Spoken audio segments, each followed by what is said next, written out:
बहू आती है तो लक्ष्मी आ गई। लक्ष्मी कहा गया यत्र नारी पूजयन्तु रमन्ते यत्र देवता। हमारे यहाँ बाद में प्रधानमंत्री ने कह दिया बेटी पढ़ाओ बेटी देश बचाओ बेटी पढ़ाओ। ये तो हमारे यहाँ बहुत पहले, हमारे यहाँ नारी की पूजा होती है। और एक बात और समझ लीजिएगा, अगर नारी की पूजा नहीं होती, जिस घर में नारी का सम्मान नहीं है उस घर में लक्ष्मी का होने का प्रश्न है। इसलिए कहा कि सायंकाल जिस भी घर में चाहे बुजुर्ग चाहे पत्नी चाहे नारी चाहे देवरानी चाहे जेठानी कोई भी सोता है, अगर वह साक्षात कुबेर की संपदा है तो भी लक्ष्मी गृहम तजेत, लक्ष्मी छोड़कर भाग जाए। वही देवरानी ऐसा नहीं कि सिर दर्द करता रहता है, जब रोटी बन जाती है 120 तब 8-9 बजे तक धीरे धीरे किचन की ओर जाती है। तो जेठानियां जो बना रही होती है उनको गुस्सा लगता है कि अब आ रही है भोजन करने, तो कहती कहाँ कुछ आराम है, 1-2 रोटी खा लूंगी। तो इससे बचिए, ये आप पारिवारिक द्वेष के कारण से किसको चुरा, शरीर में जितनी एक्टिवेशन रहेगा उतना।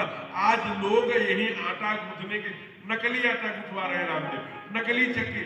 हम लोगों की माताएं दादी माँ चक्की चला चला करके अपने बच्चों का पालन किया, तब चक्कियां कहाँ होती थी सरकार। आप सोचिए आज नकली चक्की चलाना पड़ रहा है, नकली झाड़ू लगवा, नकली पोछा, सब नकली चल रहा है। असली करिए, नकली की आवश्यकता नहीं पड़ेगी, जीवन सुंदर। आज ये 20 वर्ष के अंदर का खेला है पेट फाड़ के निकालने का। नहीं, माँ बैठती थी, परिश्रम करती थी, अंतिम क्षण तक 4 माताएं गांव की आती थी, अच्छा सुंदर प्रसव होता था, बधाई बजती थी, शोर होती थी, कोई टेंशन नहीं, सब ठाकुर के भरोसे चल रहा था। हम अपनी मूलभूत चिंतन, मूलभूत संस्कार से दूर होते जा रहे हैं। एक बात ध्यान रखिएगा, इसलिए सतयुग की चर्चा कर रहे थे। सतयुग में सबसे बड़े विद्वान है, बाबा ने कहा भगत शिरोमणि भी प्रहलाद।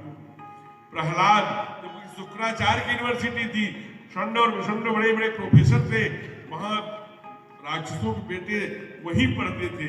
लेकिन जब इनसे पूछा कि तूने क्या पढ़ा, जब वहां से पीएचडी करके निकले, शोध करके कहा क्या पढ़ा, श्रवणम कीर्तनम यस्य विष्णुपाद सेवनम।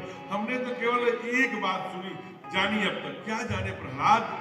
कहा केवल भगवान की कथा, श्रवणम पहली, केवल भगवान की कथा सुनने से व्यक्ति की जीवन की व्यथा बीत जाती है।